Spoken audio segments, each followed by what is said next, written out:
and that is Dan Clayton of Salt City Hoops, who joins us here on the Full Court Press. Dan, thanks for your time. How are you? Ajay, how's it going? A fun weekend of playoff basketball behind us. 8 games in the books. It's crazy. 8 games in that span of time, and we're already through all the game ones. John Russell, I'm Ajay Salvesen here on the Full Court Press. Dan Clayton now joining us. Dan, let me ask you this. It turned into a street fight last night. Jazz looked uncomfortable with it. Why? Well, the way Memphis guards the ball handlers in pick and roll actions, it makes it a little tough for some of the Jazz ball handlers to get to their sweet spots and to really generate what they try to generate for the Jazz offense in those situations. Donovan Mitchell is a guy who can generally counter that kind of pressure with the ball in his hands, but he wasn't available last night, which obviously has been the source of some intrigue this weekend. Jordan Clarkson sometimes can break that type of defense down with the ball in his hands, but he didn't have a very good game. And then, Mike Conley and Joe Ingles they were able to score some, but they just weren't able to really get the same juice out of the offense that Utah likes to get. And notably, I think what happened is that, when you take away the efficacy of the Jazz pick and roll in the middle of the floor, you really keep them from involving the bigs. So Rudy Gobert, ended his night, first of all, in foul trouble, but more importantly, he took just 4 shots in the game yesterday. And again, I think that's partially a function of how Memphis was playing them, and the Jazz will have now ample chances to respond to that and to try to adjust as we head into Game 2 on Wednesday, and then what may or may not be a long series after that, after Memphis' upset win in Game 1. Yeah, it was quite an interesting first game, and a lot of folks talked about rust. Did the Jazz have rust? Were they not able to come out and perform? Were you surprised with the way they came out? Not necessarily. I think, I thought the effort level was fine even early on in that game. I think if there were signs of rust, it was in some of the passing turnovers that they committed.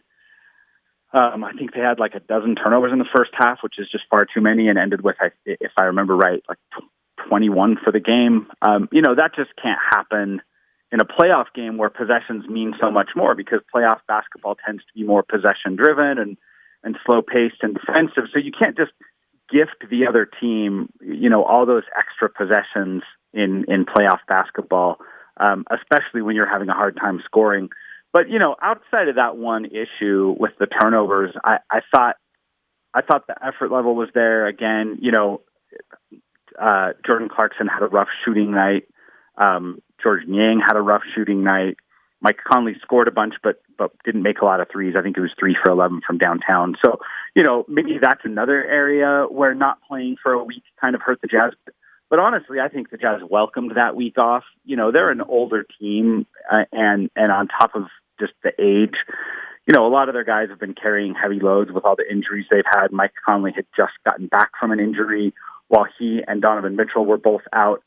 Guys like Joe Ingles and Bojan Bogdanovic, who are both in their 30s, were carrying a larger load. So, I think the Jazz welcomed that week off, and I think it would be a little disingenuous of them to turn around and complain about it just because the game didn't go their way. And by the way, I don't think we're hearing that. I think that they know that while the effort level was where it needed to be, the execution wasn't, and that's really why they lost Game 1. And I think that they'll try to address that and maybe get Donovan back for Game 2 and go try again against a Grizzlies team that is a good team, but also a team that the Jazz should be able to comfortably beat in this series. And I want to follow up on that. Great point. I'm not overly concerned about the Jazz coming back. I think they're too good of a basketball team. They have too many key players there that can overcome things. But I love your point about being an older team. How does this bode for the Jazz as they move on throughout the NBA tournament? Being an older team, do you see that being an issue for them? Usually teams that have more, let's say experience as a euphemism, instead, experience tends to be, historically speaking, a pretty strong requisite for playoff success in the NBA.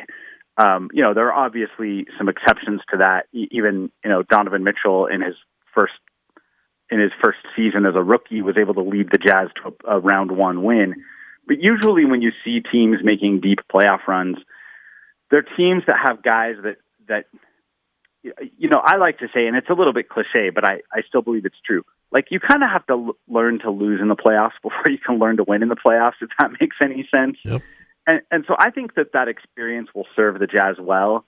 Now, the other side of that coin, and this is what maybe you're going to, is, the Jazz have an opportunity. They have a real advantage in that they're the one Western Conference team that went into this first-round series just heavily, heavily favored.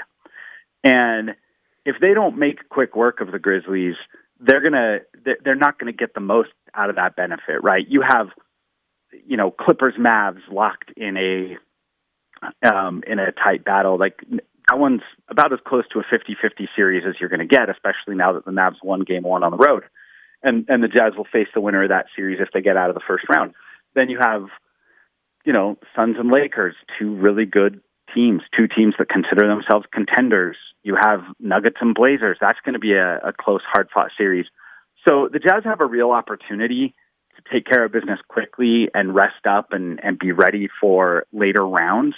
And so that's more my concern. Like you, I'm not necessarily freaking out that the Jazz are flawed or that Memphis has exposed anything. I think that they'll be okay.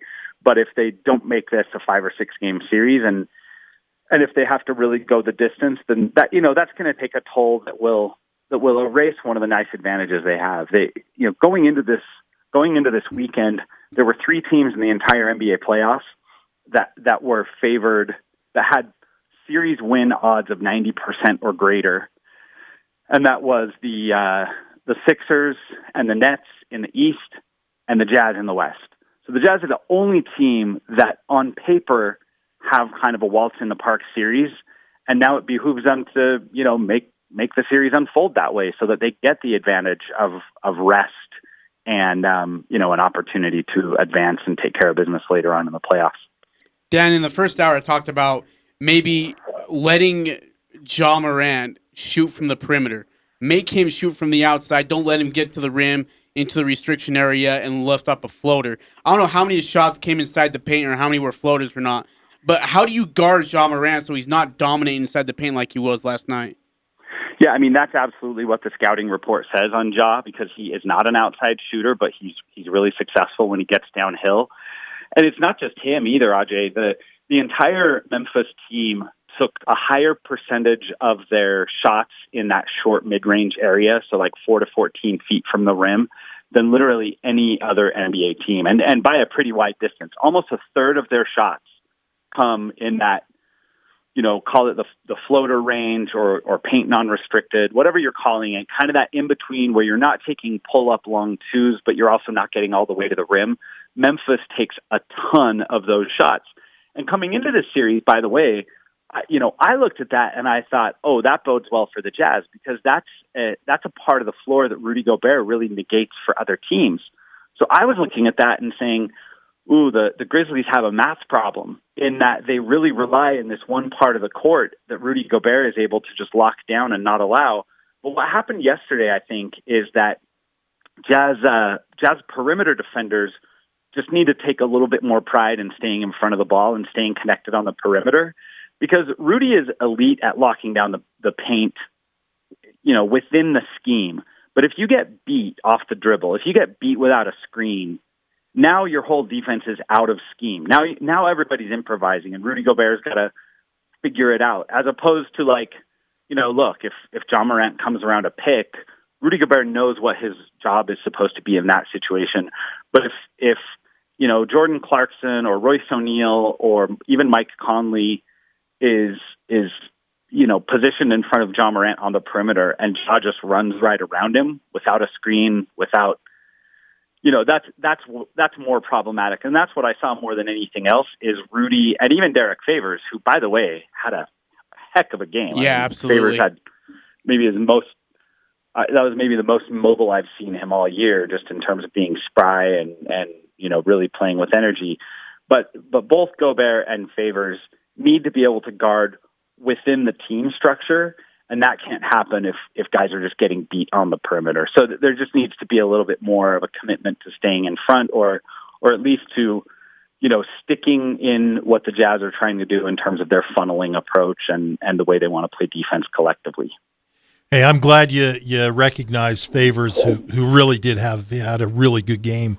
But let's face it, let's be honest. There are a lot of Jazz fans that are out there saying, well, Donovan will be back on Wednesday. Everything's fine. I don't think that's the case. Again, I'm not pulling the panic button, but who do you think really needs to step up and up their game as the series moves forward?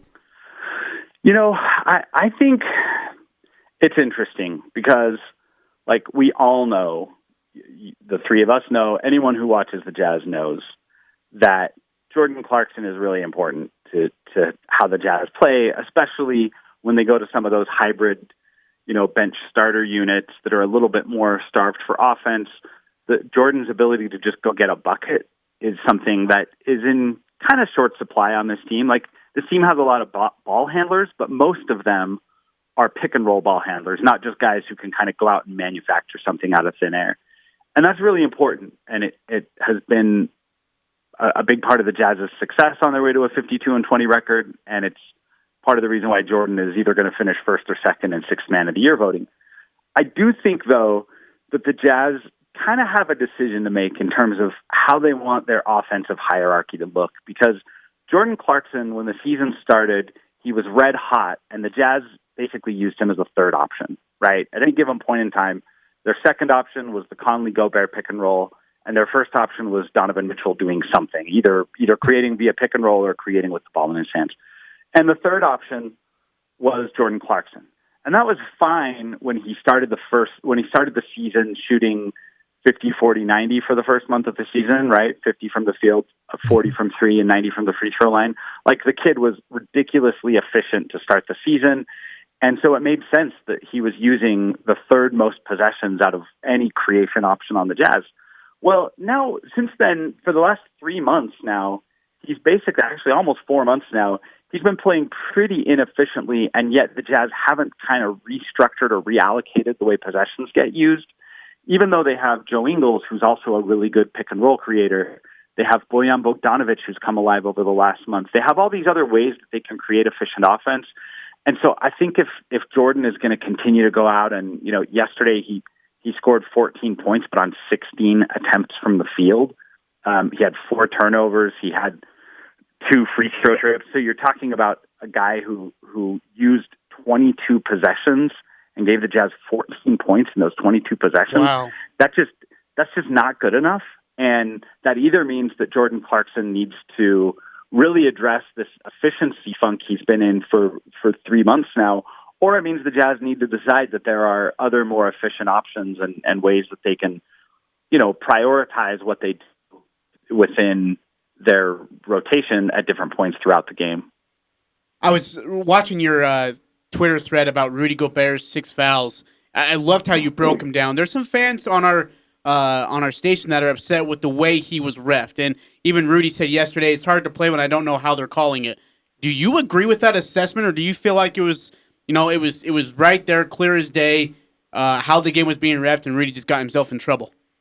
Well, let me zoom out first. I think, look, anyone who watched that game and came away feeling like the refs are the reason the Jazz lost was watching a different game than I was, because the Grizzlies we got to give the Grizzlies credit. They played a hard game. They had a good game plan. The Jazz did not respond well in the second and third quarters when the Grizzlies ratcheted up the intensity. Eventually they did respond and they did kick that in, and they had a chance to win the ball game late. But, I can't look at that game and go, oh man, the officiating was the Jazz's Achilles heel. I do think, look, it's playoff basketball is always a little bit more arbitrary to officiate. That's especially true when you've got 2 defensive-minded teams, and both Utah and Memphis are in the top quarter of the league for defensive efficiency.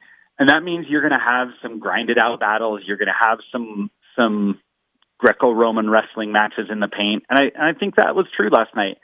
Having said that, once I went back and looked at the fouls, I don't believe Rudy did get a raw deal. I think that there were one or two where either Jonas Valanciunas tricked the refs into something, or where the refs thought they saw something they didn't. But mostly, I think what we saw was Jonas was able to figure out the way they were calling the game. Jonas figured out that, hey, they're going to call this kind of contact and not this kind of contact. So, he was putting his hands on Rudy and baiting Rudy into responding, and then Rudy was getting called for the retaliation on a lot of those situations. And that's part of what you have to figure out in a playoff game. So I don't disagree with Rudy, but I don't necessarily think that it's something where he was the victim of just,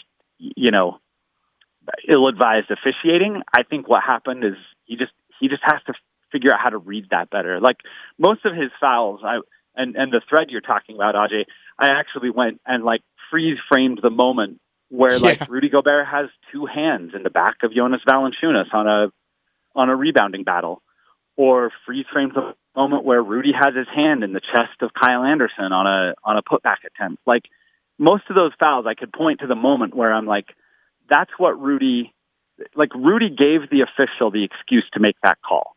Whether it was consistent with another moment in the game or not, if you put two hands in the back of another rebounder, you've just given the refs permission to make that call. So Rudy just needs to sort that out. I have no doubt that he will. He's an amazing player. He impacts the game more than all but a handful of NBA players. But yeah, I think it more just came down to Jonas was able to suss out what they were calling and what they weren't, and Rudy never did. Dan Clayton of Salt City Hoops joins us here on the Full Court Press. Dan, the Donovan situation was really strange. Sunday morning, he said he was good to go. Sunday afternoon, they ruled him out. Monday today, they said he's available officially for Game 2. When you look at the situation, two questions. One, can the Jazz get fined for the misreport on their injury report the day of a game? And two, how much damage can it really, because we hear from the national perspective, but they don't know crap. They have no idea what they're talking about. But when I'll follow you, Tony Jones, Sarah Todd, Andy Larson, how much damage can it actually do for a team, especially in the middle of a playoff? Well, yeah. So here's the thing that I don't think most fans realize when they hear the reporting and the confusion on this kind of situation, and that's just the sheer number of people involved in a decision like this, right? So Donovan has his own trainers and his private medical staff. There are the team doctors. Then there's the coaching staff. Then there's front office people. And in the middle of all that, let's not forget that there's the player himself. And I think that's the thing that often we forget to factor in, that this is a human decision about someone's own personal health care, and it's their body and it's their process that they're managing. So, that's a lot of stuff that goes on. Now, all of those people I just mentioned, there's not anybody I just mentioned who didn't want Donovan to play yesterday. Everyone I just mentioned wants Donovan to also be at the top of his game and at the best he can be in 2 months, when hopefully the Jazz are in the conference finals or the finals. And everybody I just mentioned also wants Donovan to be healthy in the long term and have a long, productive, healthy career. So everybody wants the same things. I think what happens is that different people get different ideas about how much risk there is between those three, the short term, the medium term, and the long term outcomes. And they just sort of prioritize differently. And obviously, Donovan has made it clear in his public comments today that he wanted to go yesterday. He thought he was ready. He wanted to play. And, someone in all of those stakeholders I just mentioned felt like it would be better for the Jazz to make sure that they're not doing anything that would jeopardize Donovan's health if they are to make a conference finals or a finals later, or Donovan's health in the long term. And and my whole point is we should get that, and we should get that it's a complex process. And yes, of course, it can be damaging if Donovan feels like other people have different priorities than him. But I think at the end of the day, everybody's priorities are the same. Everybody wants the Jazz to win this playoff series. They want them to win the next playoff series. They want them to keep winning playoff series, and they want Donovan Mitchell to be healthy in the long term. I think it is a big deal today. I think Donovan was visibly bothered. He tweeted some stuff yesterday. Even today, he's been tweeting some stuff about how, he definitely wanted to play. He wanted to be on the court. but I think it's the kind of thing that people will forget really quickly if he comes back and the Jazz get their stuff right and they make quick work of the Memphis Grizzlies in advance. So, winning cures a lot of stuff is, I guess, my short answer. Yes, it does. Hey, I'd love to keep talking Jazz with you, but I gotta get your thoughts on the NBA as a whole. Only 8 games in the book. Great 8 games, though. Was there anything that stood out to you, or is it just way too early after just one game in each series to really make any deep analysis? Yeah, I mean, I try to not overreact too much to one game of sample size in any context, but I think that, there are a few things that maybe when we combine them with the body of work we saw over 72 games from these teams, that maybe yesterday and Saturday just kind of confirmed some things for us. It depends on what series you want to talk about. I was really curious about Suns Lakers because, again, I do believe those are two teams that when they're at their best, they are contenders with a capital C. I think Phoenix showed everybody why they're for real, and I think the Lakers showed everybody that they're not at 100% yet. And so that's, I think, something to keep an eye on is just, look, as soon as LeBron James and Anthony Davis are back to even 90% of their usual selves, that team is going to be good enough to give anybody a really rough series. But right now they are struggling. Those guys can't just create something out of nothing like they normally can.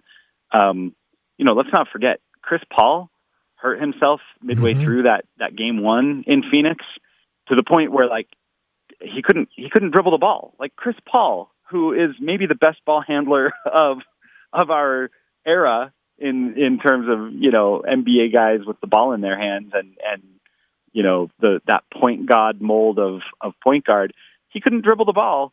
And the Lakers were still never even close to winning that game. Like, it was a double-digit lead coming down the stretch. I think the final margin was 9, but it's, the Lakers have some stuff they definitely need to figure out. Some of that is going to be lineup oriented because, I don't like the fact that they're still using Andre Drummond and not using Marc Gasol at all. I think most of their best lineups involve either Anthony Davis at center or Marc Gasol playing some of those minutes that Andre Drummond plays now.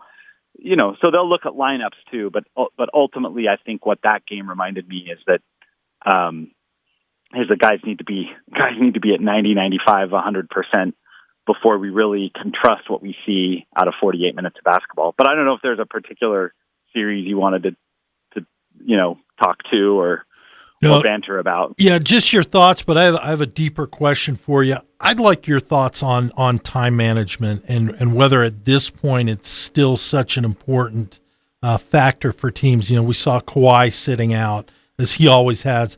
How important is that, or do you think with the shorter season it makes a difference this year?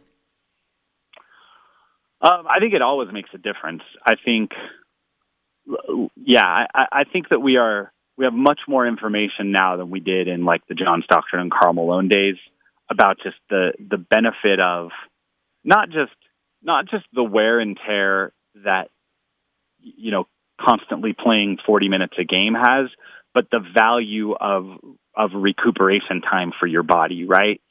Especially in an NBA where a lot of these stars that we're talking about, Kawhi's still in his 20s, but LeBron is 36, and Chris Paul, I just mentioned he got hurt.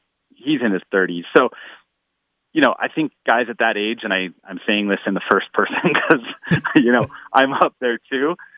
Your body just needs a day to recover after you go out and go through the grueling grind of an NBA basketball game for 48 minutes or for whatever length of time. So I do think that that's going to continue to be part of the basketball conversation, is just how teams and players manage that process to make sure that at the end of, a 72 or 82 game season and then a 2 to 3 month long playoff grind, that you have enough guys still standing to beat the other team. And I do think it's real. I think I even, back in the days when I used to spend a lot of time in the locker room with the Jazz guys and with visiting opponents, I used to ask guys how real it was.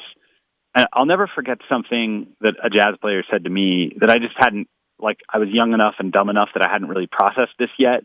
But he was like, it's not even necessarily the physical part. It's just the fact that, like, you got to mentally prepare for your opponent. You got to read the scouting report. You got to train your brain, like, how am I going to react when this guy goes right versus when he goes left? How as a team are we going to respond when they set this pick going this direction versus, this back screen over here? Like, you got to prepare for all of that mentally.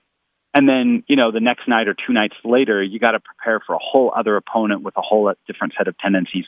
So even I think just the mental process of a back-to-back or games in quick succession is taxing on guys in a different way. And then, physically too, like I say, guys just need a day or two to bounce back, I think, and be ready to impact the game at a high level. Dan, final question from me. Who's in more trouble? Nuggets without Jamal Murray versus a Portland lineup who is just cooking right now, especially in the backcourt, or the Clippers who tanked the final 2 games to the 2 worst teams in the league and then still got it handed to by Luka Doncic? I mean, if the question is who's in more trouble, I think it's Denver. I think Denver knows that without Jamal Murray, they're a little bit more solvable in a playoff series kind of setting. But like, look, the Clippers have a lot of pressure on them going into game 2, right? The book on them is that they have wilted in the playoffs for, ever, basically. They've still never made it to the conference finals. Like, so, they have a lot of doubt that is going to be, that noise is just going to get louder and louder if Dallas keeps them on the ropes. I still think that I would peg them as like a coin toss or better to win that series. Whereas I think Denver at some point is just going to have to reckon with the fact that, let's not forget, they're not just without Jamal Murray. They're without 4 guards right now. They're without Will Barton, Monte Morris, and someone else who I'm forgetting. Oh, PJ Dozier has been in and out of the lineup as well. So, like, at some point, they just have to reckon with the fact that, like, scheming for Nikola Jokic and Jamal Murray is really hard. Scheming for Nikola Jokic and just a bunch of guys like Austin Rivers and Facu Campazzo, like, that's a little easier. You have more options available to you if you're game planning for that. And so, whether it's against Portland or whether it's in the second round against the winner of Suns Lakers, eventually the Nuggets are going to come face to face with that harsh reality that they just don't have all the same creation options that they normally have. The Clippers have ways to get out of this mess, but man, if they don't, it's going to be a noisy, uncomfortable summer for them. Dan, you're one of the very best. Thank you so much. Hey, you're like a weekly guest. We got to find a song. Like, what's an intro song that we would pick for Dan Clayton to come onto our show? We got to start using it. Yeah, you're putting me on the spot here. I'm not good like Jordan Clarkson, who just like came up with that Tears for Fears song off the top of his head. I don't know. Most of my music stuff is like deep cut kind of stuff that no one else has heard of. So I'll have to dive into my library and find something that is both appropriate and that like any other humans would recognize. Producer Cody, you got that? I got cut it. Stuff, Deep man. cut. Find it. All right, I got to write that down. Hey, Dan, thank you so much. Let's do it again next week, shall we? All right, thanks, fellas. All right, anytime. Dan Clayton of Salt City Hoops, ESPN.com, joined us here on the Full Court Press. Great stuff from Dan. I loved his analysis.